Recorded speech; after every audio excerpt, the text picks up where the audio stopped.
मोदक रस्सा भाजी बनवणार आहेत. त्याच्यासाठी साहित्य लागणार आहे आपल्याला. हे मी वाटण करून घेतलेले कांदा, टॅमॅटो, खोबरं, सुकं खोबरं घेतलं आहे आणि मिरची वगैरे जिरं ह्याचं हे वाटण करून घेतलेलं आहे. एक अर्धी वाटी आपल्याला, अर्धी पण नाही अर्धीपेक्षा कमी आपल्याला ओला नारळ लागणार आहे. त्याच्यासाठी थोडेसे मी शेंगदाणे घेतलेत, कढीपत्ता, आलं, 1 इंच आलं घेतलेलं आहे. या 10-12 लसणाच्या पाकळ्या घेतल्यात, एक कांदा कापून घेतला आहे आणि कोथिंबीर कापून घेतले. या मिरच्या घेतल्यात 2 मोडून आणि त्याच्यासाठी आपल्याला 1 वाटी बेसन लागणार आहे. चवीपुरतं मीठ, हळद, जिरं, लाल तिखट आणि मोहरी.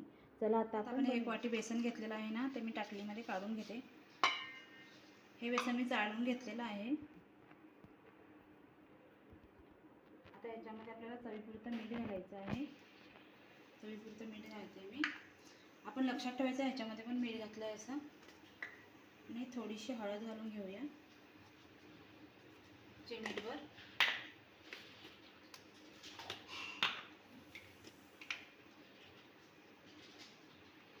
थोडासा मसाला घालून घेऊया. चिमूटभरच घालून घ्यायचा आहे मसाला पण. आणि थोडंसं जिरं घालून घेऊया आणि थोडीशी कोथिंबीर घालून घेऊ.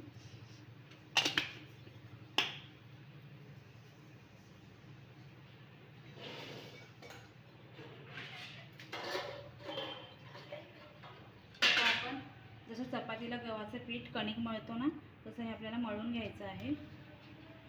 थोडं थोडं पाणी घालून हे मी आता याचं मळून घेते. मस्त असं गोळा तयार करून घेते. बघा आपण आता असं याचं हे बघा असं मस्त असं गोळा करून घेतला आहे. मळून घेतलेला आहे मी. बघा कडकच आपल्या कणकीला पीठ मळतो ना आपण, तसं मळायचं आहे. बघा मी मळून घेतलेलं आहे. चला आता आपण सारण तापत ठेवलेली म्हणून हे थोडं सफेद पडलेलं आहे आणि मध्ये हे पण झालेलं आहे. तुम्ही सांगतील कढई तापली म्हणून ती जास्त. थेंबभर याच्यामध्ये तेल घालूया आपण. आता आपण हे शेंगदाणे आहेत ना, ते आपल्याला भाजायला टाकायचे त्याच्यामध्ये.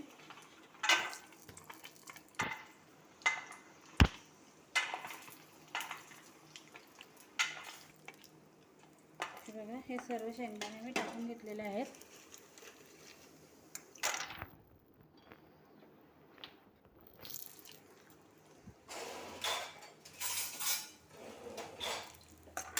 आता आपल्याला असे मस्त भाजून घ्यायचे शेंगदाणे तेलामध्ये थोडेसे.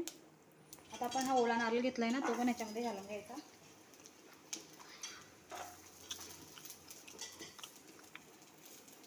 तो पण थोडा याचा कच्चापणा पण जाईपर्यंत थोडा भाजून घ्यायचा आहे आपल्याला.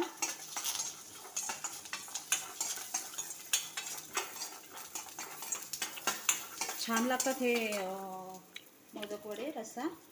आता आपल्याला हा कांदा आहे ना, तो पण ह्याच्यामध्ये घालून घ्यायचा आहे. थोडासा फक्त आपल्याला फोडणीसाठी ठेवायचा आहे.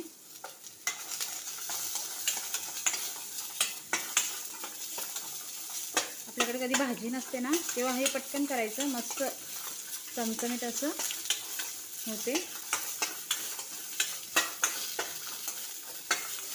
मी आता व्यवस्थित भाजून घेते कांदा, ओला नारळ आणि आपल्याला ह्या मिरच्या पण ह्याच्यामध्ये घालायच्या आहेत. 2 मिरच्या घेतल्यात मी, त्या पण आपल्याला भाजून घ्यायच्या आहेत. थोडंसं जिरं घालायचं आहे. जिरं नंतर घाला, नाहीतर ते पेटते मग.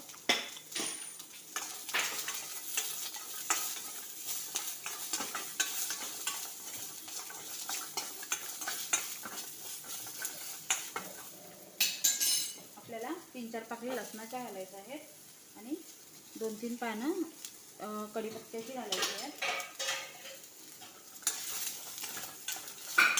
जास्त पण आपल्याला हे भाजून नाही घ्यायचं. मग थोडा त्याचा सर्व साहित्याचा कच्चा पण जाईपर्यंत आपल्याला हे भाजून घ्यायचं आहे. कांदा थोडा लालसर झाला की लगेच बंद करून घ्यायचं आहे.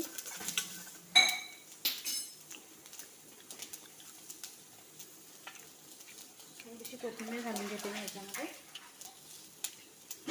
आता हे आपलं भाजून झालेलं आहे. आपण आता हे थंड करायला ठेवूया. पण ते कढईमधून साहित्य काढून घेतलं आहे ना, त्याच्यामध्ये 2 पळी तेल घालून घेते.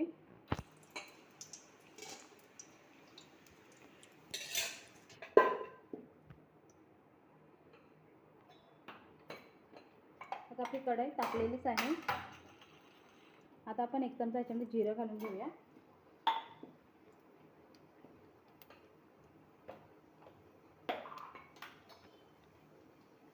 एक चमचा मोहरी राई घालून घेऊया.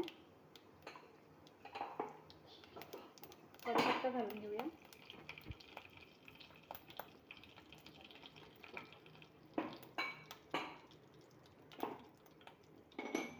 आपल्याला आलं लसूणची थोडीशी पेस्ट हे करून घेतलेलं आहे, ठेचून घेतलेलं आहे मी, ते घालून घेते याच्यामध्ये. हे मस्त असं आपलं परतून घ्यायचं आहे. थोडं लालसर झालं की लगेच आपल्याला हा अर्धा कांदा ठेवलेला तो घालून घेऊया याच्यामध्ये.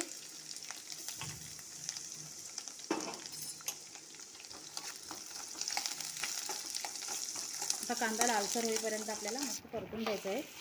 साईडला आपण लालसर होण्यासाठी पटकन शिजण्यासाठी आपण ह्याच्यामध्ये 1 चमचा मीठ घालून घेऊया चवीपुरती.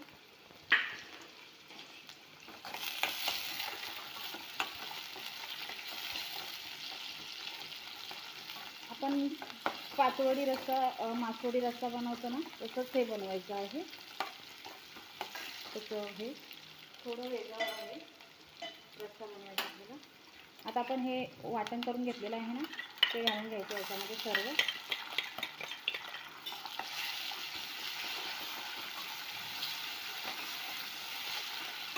मस्त वाटणाला ते तेल सुटेपर्यंत आपल्याला मस्त शिजवून द्यायचं आहे.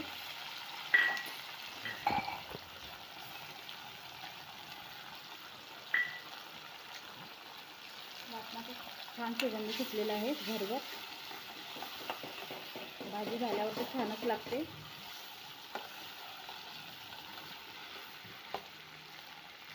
नॉनव्हेज पण याच्यापुढे फेल आहे.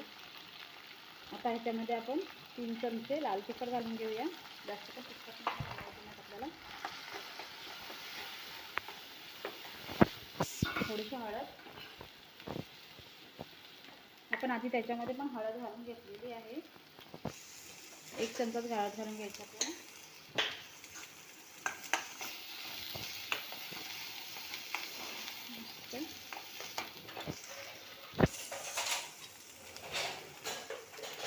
आता आपल्याला फोडणीवरच गरम मसाला पण घालायचा आहे. आपण 1 चमचा 1.25 चमचा गरम मसाला टाकलेला आहे. चमचा छोटा आहे माझा. हे बघा मस्त असं हे झालेलं आहे. आता त्याच्यामध्ये थोडंसं पाणी घालून घेऊया आणि मसाला आपल्याला तेल सुटेपर्यंत आपण याच्यामध्ये शिजवून घेऊया. मसाला सर्व व्यवस्थित फ्राय झालेला आहे आणि कसं तेल सुटलेलं आहे. मस्त असं तेल सुटून द्यायचं म्हणजे आपल्या रस्साला मस्त तरी येते. आता याच्यामध्ये गरम पाणी घालायचं आहे तरी येण्यासाठी. आता याच्यामध्ये गरम पाणी घालून घेतलेलं आहे. तुम्हाला जसा रस्सा लागेल तसं तुम्ही घालून घ्या. आता आपला रस्साला उकळ येईपर्यंत आपण मोदक बनवून घेऊया. आपल्याला साहित्य होते ना ते आपण मिक्सरच्या भांड्यामध्ये घालून घेतलं आहे. आपल्याला ह्याचं पाणी न घालता बारीक करून घ्यायचं आहे. त्याच्यामध्ये थोडीशी चिमूटभर हळद घालून घेऊया आणि चिमूटभर लाल तिखट घालून घेऊया आणि चिमूटभर मीठ घालून घेऊया आणि थोडासा गरम मसाला. आमसूलपणा येण्यासाठी मी थोडंसं आगळ घालते. आता आपण हे बारीक करून घेते मी मिक्सरमध्ये. आता आपण ते सारण बनवून घेतलेलं आहे आणि हा गोळा पण मस्त आता हे झालेला आहे, घट्ट झालेला आहे. थोडंसं आपण हाताला तेल घेऊया. ते छोटे छोटे आपल्याला बनवायचे आहेत.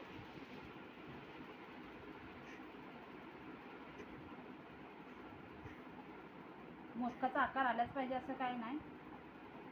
असं करायचं आणि थोडंसं घ्यायचं आहे. जरा मोठाच घ्या, छोटा झाला थोडासा पहिला. हे बघा असे छोटे छोटे आपल्याला करायचे आहेत. ते रस्स्यामध्ये टाकतो ना आपण, मग फुगतात, परत मोठे होतात थोडे.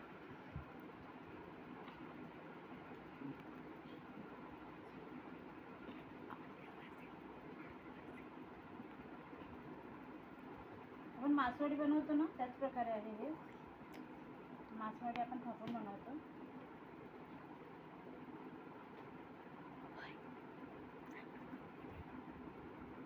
हे दोन येणार तर मोदकाचा आकार आलाच नाही, छोटे झाले थोडे. काय नाही होत, कसं पण बनवलं तरी. मला जो शेप द्यायचा तो द्या. मी आता सर्व असे बनवून घेते. उकळलेला आहे, त्याला तरी पण मस्त सुटलेले आहे. आपण हे वाटण उरलंय ना ते त्याच्यामध्येच घालून घेऊया आणि ते व्यवस्थित मिक्स करून घेऊया ते वाटण.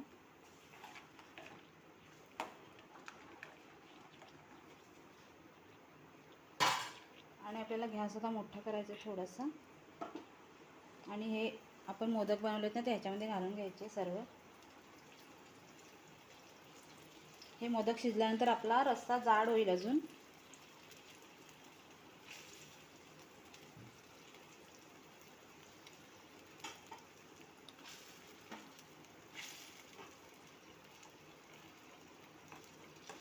आता आपल्याला हे 10 मिनटं चांगले शिजवून घ्यायचे झाकण ठेवून ना. मी शिजवून आपले मोदक मस्त शिजलेले आहेत. बघा कसे मस्त केवढे होते आणि कसे मोठे मोठे झालेले आहेत. मस्त फुगलेले आहेत आणि फुगून वरती आलेले आहेत. आता आपण ह्याच्यामध्ये कोथिंबीर घालून घेऊया.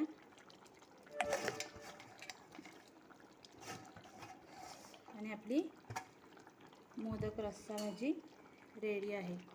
बघा मस्त. तुम्हाला जसा रस्सा लागेल ना पातळ जाड तसा ठेवा. मी थोडा पातळ ठेवला आहे. हे बघा, अजून तुम्हाला पातळ करा. आपली भाजी आता रस्सा भाजी तयार आहे. तुम्ही अशीच करा, मस्त होते. छान सुगंध पण छान सुटलेला आहे आणि मस्त पण लागते पण मस्त रस्सा वगैरे. आणि त्याच्या आतमध्ये पण हे बघा सारण मस्त हे झालेलं आहे. हे बघा पूर्ण शिजून जाते, मस्त लागते एकदम. आणि त्याच्याबरोबर मी नागलीची भाकरी घेतली आहे. तुम्ही भात कोणती पण भाकरी खाऊ शकतात. अशीच बनवा आणि मला कमेंटमध्ये सांगा कशी झाली आहे ती. आणि माझ्या चॅनलला सबस्क्राईब करा, लाईक करा, शेअर करा आणि कमेंट करा. बाय.